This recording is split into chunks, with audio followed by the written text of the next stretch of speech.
Cheryl and James, 15,000 students ride the bus to school every day in Dayton.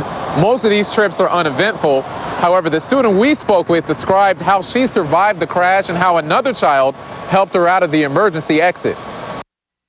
Lost, confused, don't know what happened. 13-year-old Rashea Kelly says she was riding the bus listening to music when suddenly it flipped over. It was a truck, and it was messed up and tore up really bad on the passenger side, and the whole bus was on the right side. As she was starting to come to, another student half her age came to her aid. I was still laying there, and there was a boy who had hit his head but started bleeding, and he had helped me get off the bus. The child who helped her is in this photo we showed you Thursday on News Center 7, getting his injuries treated at the scene.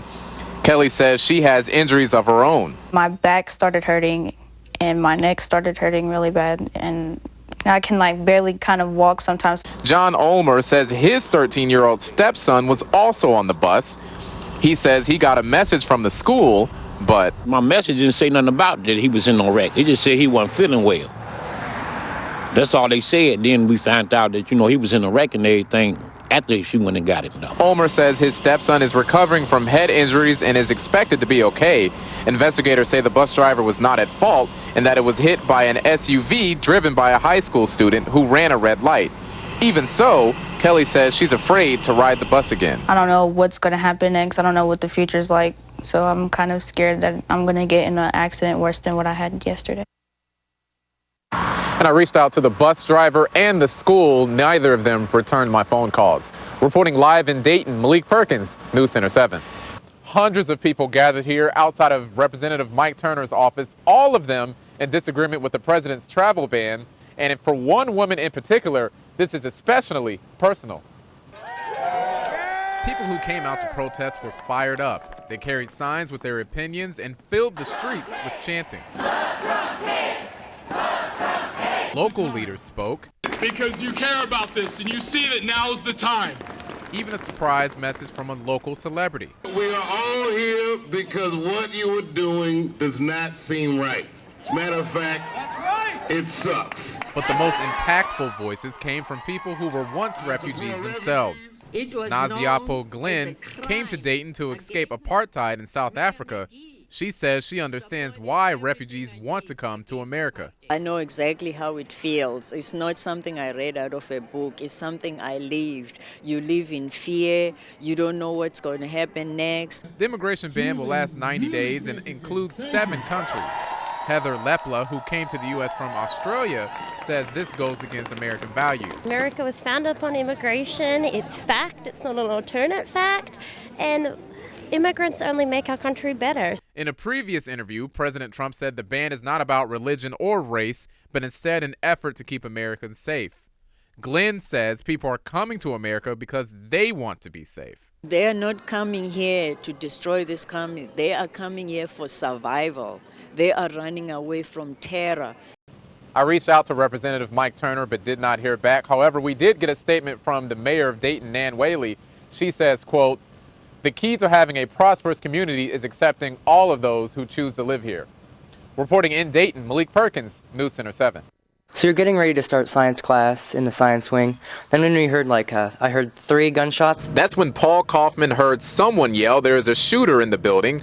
Kaufman had his classmates look for an escape. We all hid in the corner for a second, turned off the lights, locked the doors. And then when they thought the shooter had stopped, we opened up the windows and just ran away. Lucky for Kaufman, he lived close to the school. His father had his son, along with his classmates, come inside the house. I looked out the window right away. Paul called. As soon as they were running out to school, he's running across the field, talking to me on the phone. Other parents reunited with their children at Lions Club ballpark. They waited anxiously as bus after bus pulled up, hoping their child was on board. The first thing I want to do is give him a hug. After that, just ask him if he's all right. Landis says it will take time for them to heal, but they will use their faith to get through this. Well, we pick up our lives and we keep going just like we always have. And, one of the things is prayer, faith, and we just move forward. The doors here at La Colombiana Restaurante were locked today. Customers found this sign saying that the owner decided to close it out of respect for her immigrant parents and immigrants worldwide. Anna Rivera has owned this restaurant in Beaver Creek for 3 years. She says closing it down was tough for her. My mom came here around 40 years ago, and my two brothers and I, we were without our mom for longer than 10 years until she was able to get her citizenship. Other local businesses around the country also closed their doors for the day. We are hard workers. We are good citizens. We do a lot for our communities. The act of protest began back in 2006, and some people I spoke with said they don't think this is helping. Honestly, I don't think the protests do really anything. All it does is just cause more aggression. People will get more divided that way. Dylan Fetty says he sympathizes with people's situations, but the amount of undocumented immigrants here concerns him. I know other places have problems, and I do respect people who do take the motive to get themselves out of there. I do appreciate that. But the thing is, though, I wish they would come in legally, doing their paperwork. Rivera agrees that people should live here legally, but she wants the legal process to be reformed. It's not a desire that you have to be an illegal. It happens that you are illegal because you don't have a way to get the citizenship. It's not easy. It's very expensive. Reporting in Beaver Creek, Malik Perkins, News Center 7.